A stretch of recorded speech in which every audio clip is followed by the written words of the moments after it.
Welcome everybody to the Rhinetown Park Commission meeting of August 20th, 2024. Please join me in the Pledge of Allegiance. I pledge allegiance to the flag Allegiance to the flag of the United States of America and to the republic for which it stands, one nation, under God, indivisible, with liberty and justice for all. and justice.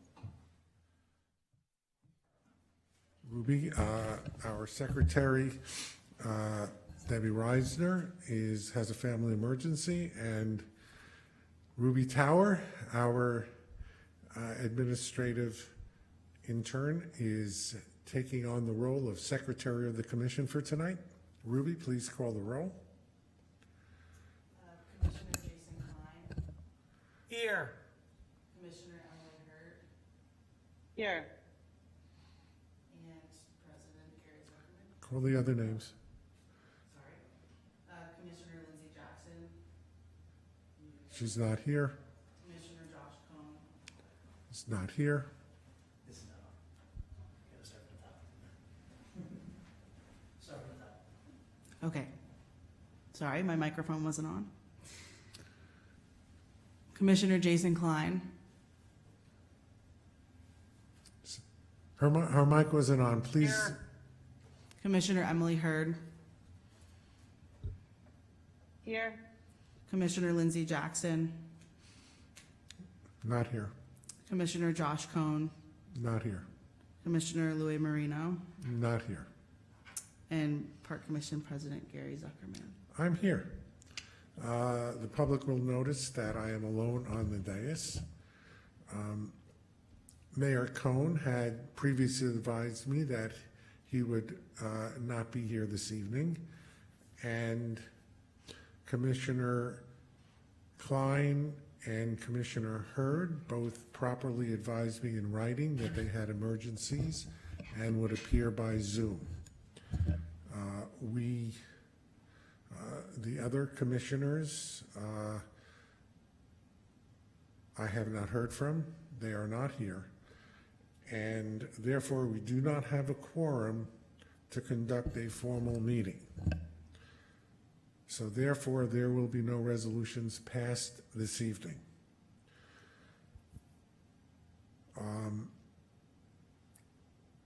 We do have an item of business that we will attend to. But first, let me ask if there's public comment on non-agenda items. There's nobody in the room for that. Is there anybody on Facebook who wishes to comment, Ruby? There are no comments on Facebook. Thank you. Go to our item of business. Tonight, we are pleased to receive our fiscal audit for the year 2023.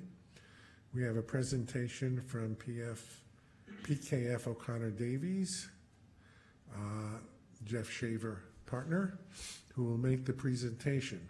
This will be of record. It is being recorded for future viewing by the commissioners and by the public. Jeff, please. Thank you. Good evening.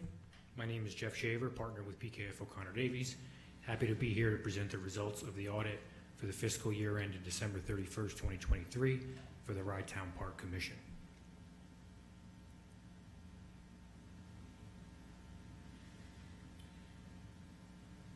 In terms of the status of the audit is complete. The financial statements have been reviewed by management. We have issued what's known as an unmodified opinion on the financial statements. That's also referred to as a clean opinion, and that's the most favorable opinion that you can receive. What that means is the numbers and figures in the financial statements are complete and accurately stated, and the note disclosures are also complete and accurately stated. Happy to report we have noted no material weakness in the Commission's internal controls, and no instances of fraud were noted during the conduct of the audit. In terms of management's responsibilities for the financial statements, management is responsible for selecting and implementing appropriate accounting policies, fairly presenting the financial statements in accordance with United States generally accepted accounting principles, establishing effective internal controls, compliance with laws, regulations, provisions of contracts and agreements, of course providing all the records to the auditors, and setting the proper tone at the top. With that, I'm going to go right into the financial highlights. This is the general fund, summary schedule, budget, and actual. This is a 4-column presentation. The first column is the original budget as adopted by the commission. The final budget would encompass any transfers or amendments made during the year. The third column is your actual results, while the fourth column is the variance between the final budget and the actual results. You'll see revenues were budgeted at $1,706,000, while actual revenues for the year, $1,482,000, some $224,000 less than what was anticipated to be collected. On the expenditure side of the budget, it was anticipated $1,695,000 would be spent, while the actual expenditures were $1,762,000. The actual revenues less the actual expenditures resulted in a deficiency of revenues over expenditures in the amount of $279,947. And that was, those amounts were needed to be contributed to the commission by the sponsoring agencies, being the town and the city, in order to prevent the commission from going into a deficit fund balance. After offsetting the opening fund balance for the year of $55,964. So that's a total of $224,000 of transfers. My mistake, $178,000 of transfers from the sponsors, plus a $45,000 transfer in from the capital projects fund, and that was a reimbursement for administrative costs for administering some capital grants. I'm going to show you some details. On the revenue side of the budget, you can see, as I mentioned before, the budget was $1,706,000, while the actual revenues were $1,482,000. You can see the various categories, shortfalls in the parking, beach admissions, rent concessions, federal aid, and some of the other revenues. The primary reason for the deficiencies was the negative impact of the weather during the summer of 2023. It kept people away a little bit as compared to the previous years. So the total revenue deficiency was $223,000. And again, as I mentioned before, the sponsor funding of $178,000 and the transfer in of $45,000 brings you to total revenues and other financing sources of $1,661,000. Some more detail on the expenditure side of the budget. Again, expenditures were budgeted at $1,695,000, while the actual expenditures were $1,762,000, some $67,000 greater than what was anticipated. There was additional payroll costs incurred, and also some miscellaneous costs incurred greater than the budget. And some of those miscellaneous costs are your payroll fees, credit card fees, and those sorts of fees get budgeted in that miscellaneous category. Jeff, can I ask you a quick question? Sure. In future audits, can we break down the miscellaneous a little bit further too? Because that number, the 44,000, is a fairly large number. It's the second largest deficit that we ran on the expense side.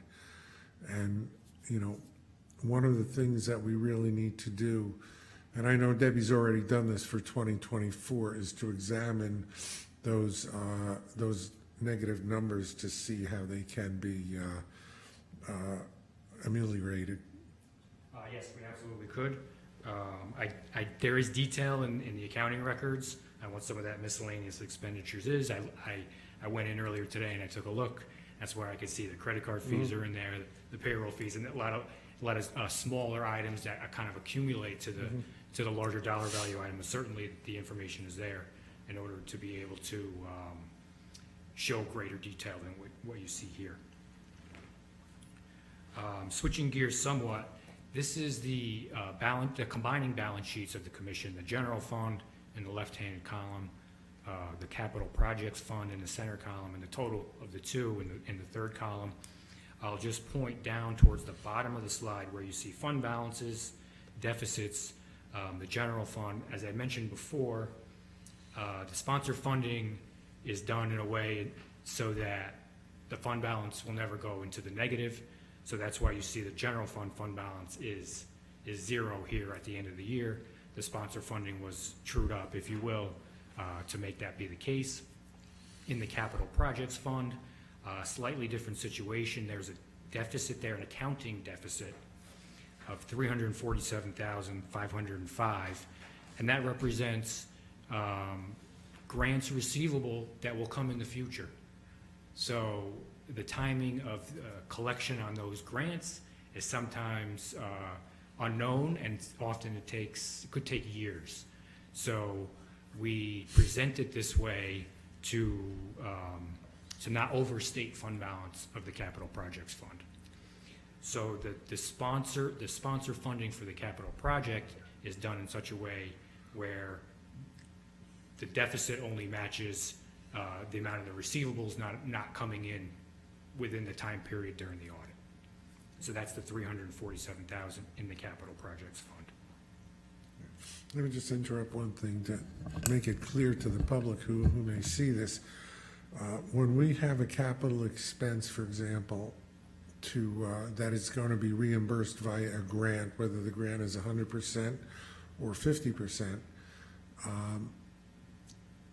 we lay out the money. So the money is out of our account, and we have to wait for the grant to come in to reimburse that account. Precisely. So you can see a little more here on the next slide. Same presentation with the 3 columns, except this is the income statement with the general fund in the left, the capital projects in the middle, and the total on the right-hand side. We went through the general fund, so I won't mention that again, but you can see in the capital projects fund, there was state and federal aid recognized as revenue of approximately $305,000. That's grant reimbursements actually received, so that's cash that's actually in the door for the commission. And then if you look further down the slide, you will see all the capital projects fund expenditures was just about $955,000. There's various capital projects that were going on during the course of 2023, and that's the accumulated number of all the dollars spent during the year. And there was a transfer out to the general fund of $45,000 for reimbursing for administrative costs, and then of course the sponsor funding from the town and the city in the amounts of $322,000 and $208,000, bringing the deficit for the year at $165,000, and also the ending deficit to $347,505, as I mentioned from the previous page. And that $347,000 is expected to be received from state and federal sources in future years. Hopefully not too many years. Hopefully it's by the end of the year, but especially with FEMA, there's been a lot of FEMA projects we've seen, and just in my experience with other municipalities, sometimes we've seen them take more than a year to close out and for municipalities to get the money. So hence why we do what I would call conservative accounting on the grants. You don't want to recognize revenue for a grant that may take a long time to come in, because in governmental accounting you cannot do that. So that's why the conservative accounting. That's all right. By the way, Ruby is our grants administrator, so she has it all in hand pursuing the money on our behalf. And I'm sure we did spend a lot of time with the grants. There's quite a few grants that the commission is receiving, has received, will receive in the future. It's probably the more complex part of the audit because they need to all be tracked separately, various different capital projects. So there is it's an interesting part of the audit because it's a little more complex, and we kind of have to look at that a little closer and dig in a little further. But again, it's certainly a positive that the commission is receiving all these grants, even though it is an administrative burden to stay on top of them, track them, account for them, and of course, you have to lay out the money before you can get it back, as you mentioned. Exactly. With that said, that's all the prepared remarks that I had for this evening.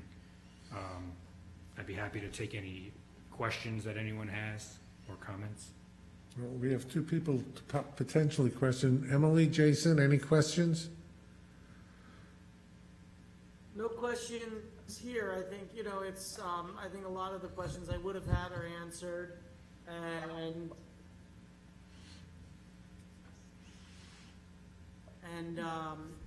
we thank you for the report. Yeah, likewise. Thank you for the report. Sorry that we're not there in person, Jeff.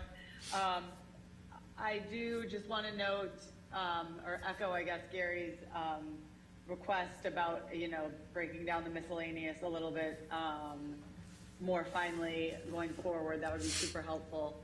And then also, there was a little bit of a differential with respect to the City of Rye balance that I think we squared away with someone on your team through Debbie,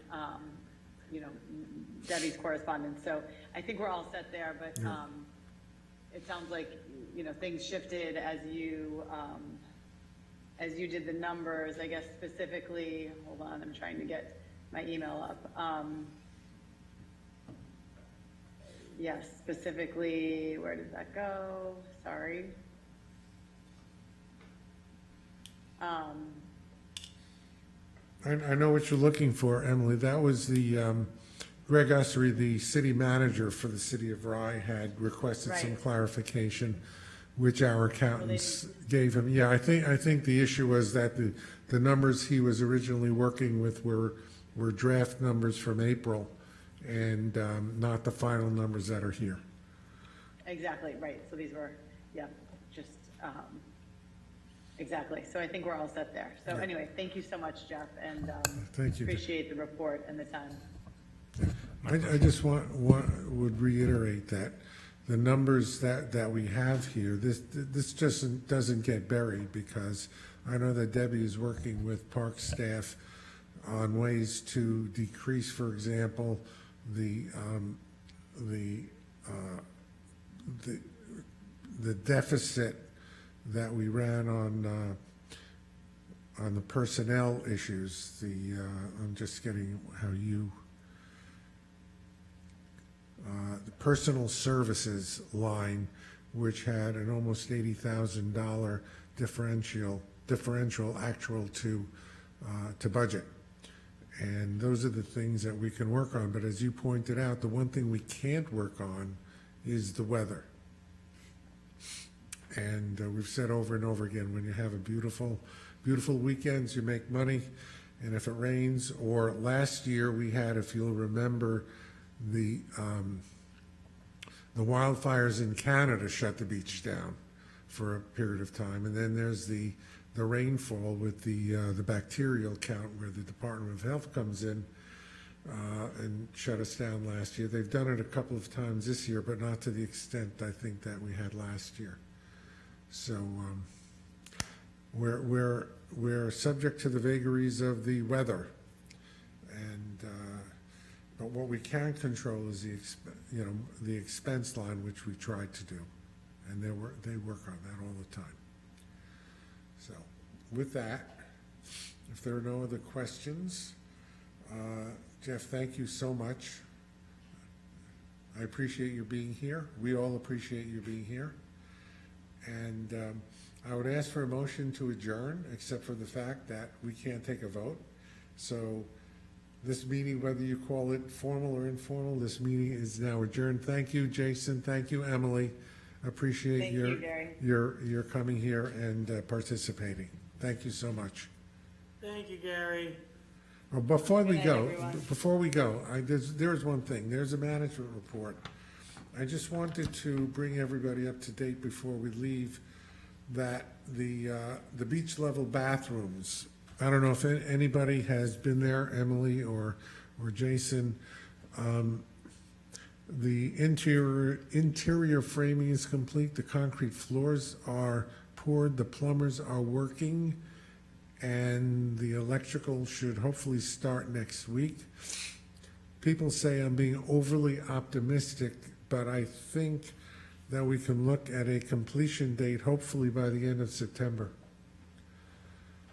And I'm hoping before, but I'm gonna throw that one out there. Excellent. And we're proceeding with all of our other projects. So thank you all again very much, and we'll see you next month.